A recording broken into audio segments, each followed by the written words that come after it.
Երևանում հակագազով թե սովորական բժշկական դիմակով տնից դուրս գանք համացանցում այսպիսի հարցեր են ուղում քաղաքապետ Ավինյանին, անգամ հակագազներով բողոքի ակցիա էր կազմակերպվել։ Քաղաքապետարանի օդի որակի մասին տեղեկացնող քարտեզից մինչև միջազգային որոշ ցուցանիշների հղում անելով մասնագետներն ու բնակիչները պնդում են, Երևանում օդն ավելի քան կեղտոտ է, իսկ փոշու ամպը գլխարկի պես նստել է քաղաքի գլխին ու չի ցրվում։ Ավինյանն էլ, Փաշինյանն էլ ընդունում են, խնդիրը կա, բայց պատճառն ըստ պաշտոնյաների տարբեր են Երևանի դիրքից մինչև մարդկային գործոններ ու եղանակային անբարենպաստ պայմաններ։ Լուծումները շատ դեպքերում նույնիսկ Երևան քաղաքի սահմաններից դուրս պետք է իրականացվեն։ Եթե երկարաժամկետ լուծումների մասին ենք խոսում, խոսքը գնում է հարյուրավոր հեկտարներով նոր անտառածածկ մշտադալար կանաչապատ տարածքների ստեղծման մասին, որոնք որ որոշակի պատնեշ կարող են ստեղծել եկող քամիների նկատմամբ։ Գևորգ Բալայանը դեռ նախորդ տարի էր Ազատությանը պատմել, որ 4 տարի առաջ բժիշկներն իր մոտ 3-րդ փուլում գտնվող հաստաղիքի քաղցկեղ էին հայտնաբերել։ Վիրահատվել է արտերկրում, օտարերկրյա մասնագետները չեն բացառել, որ նրա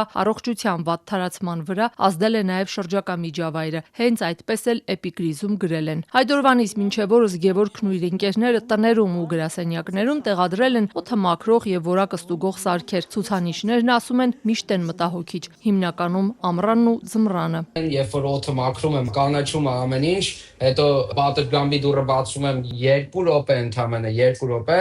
տան օդը ամբողջությամբ կեղտոտվում է։ Գևորգի հետ այս հարցազրույցից 1 տարի է անցել, բայց հատկապես Երևանում օդի որակը ոչ թե բարելավվել, այլ հակառակը ավելի է վատ թարացել։ Պատասխանատու մարմիններն օդի աղտոտվածության տարբեր պատճառներ են նշում՝ տերևների ու չոր խոտերի այրումից մինչև մեքենաների արտանետումներ, շինհրապարակների ոչ պատշաճ կահավորում, ավազի բաց հանքերից Երևան հասնող փոշի եւ այլն։ Ընդգծում են, այս ամենին էլ գումարվում է եղանակային 4 սեզոնն ու Երևանի դիրքը, որտեղ տարվա այս սեզոնին, այսպես ասած, օդը կանգնում է, փոշու ու ծխի ցրվելու հնարավորությունը նվազում։ Հետևաբար այս բոլոր թունավոր տարրերը կուտակվում են օդում ու մնում։ Բնապահպան Սիլվա Ադամյանն ընդունում է, այս բոլոր խնդիրները կան։ Ինքը նաև գլոբալ տաքացման բերած վտանգներն է նշում, բայց պնդում է, աշխարհում շատ երկրներ կտրուկ քայլերի են դիմում, որ մարդիկ կեղտոտ օդ չշնչեն։ Այնինչ արվում է Երևանում ու Հայաստանում, բնապահպանին չի գոհացնում։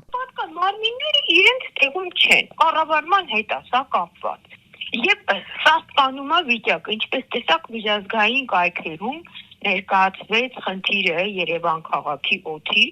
այնպիսի թվեր էր այնտեղ դրած, որ ամբողջ հանրությունը, նույնիսկ պետական ատյանները դրան անդրադարձան եւ ասեցին, որ վիճակը շատ վատ է, պետք է նույնիսկ ուրեմն դիմակներ հագնել։ Երևանի քաղաքապետարանն օդի որակին հետևում է քաղաքի 177 շինհրապարակներում տեղադրված սարքերով։ Այդ օնլայն քարտեզում այսօր կանաչ կետ չկար, հակառակը հիմնականում մանուշակագույն ու կարմիր շրջանակներով է քարտեզը պատված։ Այսինքն հատկապես խոցելի խմբերի համար օդի որակը համարվում է անառողջ եւ շատ անառողջ։ Բնապահպան Սիլվա Ադամյանը կարծում է, քաղաքապետ Ավինյանի նշած նոր այգիներն ու տնկած ծառերը կամ որակյալ չեն, կամ տեսակները սխալ են ընտրված, կամ էլ դեռ այնքան չեն փարթամացել, որ օդը մաքրեն։ Ծառահատումները սաստկացել են Երևան քաղաքում։ Մայթերի վրա էլ ծառ չի մնացել, որ անթույլատրելի է այն տեսակները ծառերի, որոնք հատուկ են Երևան քաղաքի համար, որոնք պաշտպանիչ հատկություն ունեն, մեծ հասուն ծառերը դրանց ձեռ տալ, եթե դրանք հիվանդ չեն։ Այսինքն հիվանդների մասին ենք խոսում, բայց այդ հիվանդ ծառերը կասում ենք դե երևի մի 10%-ը ոչ ավել։ Այսպիսի բողոքներին Ավինյանը տեսաուղերձով էր պատասխանել, ասում է բողոքողները չեն նշում, որ 2020-ից 22 թվականներին Երևանում կանաչ տարածքներն ավելացել են 44 հեկտարով։ Մայթեզրի ծառերն էլ պնդում է չեն հատվել, այլ փոխարինվել են նորերով։ Շեշտը դրվում է միայն մեր մայթերի ծառերի փոխարինման փոքրածավալ ծրագրի վրա, այն դեպքում, երբ 3 տարվա ընթացքում մենք փոխարինել ենք ընդամենը 4300 ծառ,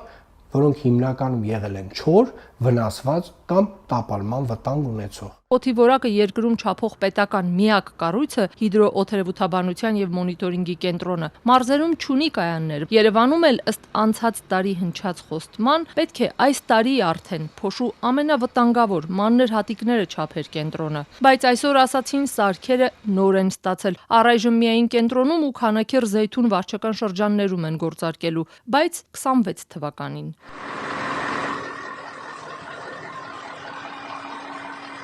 Ուզբեկստանում էլ նույն վիճակն է, այնտեղ գործի են դրվել ջրցան մեքենաները, օդում մանր փոշուհատիկները չեզոքացնելու համար։ Տաշկենտում օրինակ 96 շինհրապարակ է ստուգվել, դրանցից 15-ի աշխատանքը դադարեցվել է, որովհետև աղտոտել են մթնոլորտը։ Այստեղ օդի որակն անգամ դրոններով են ստուգում։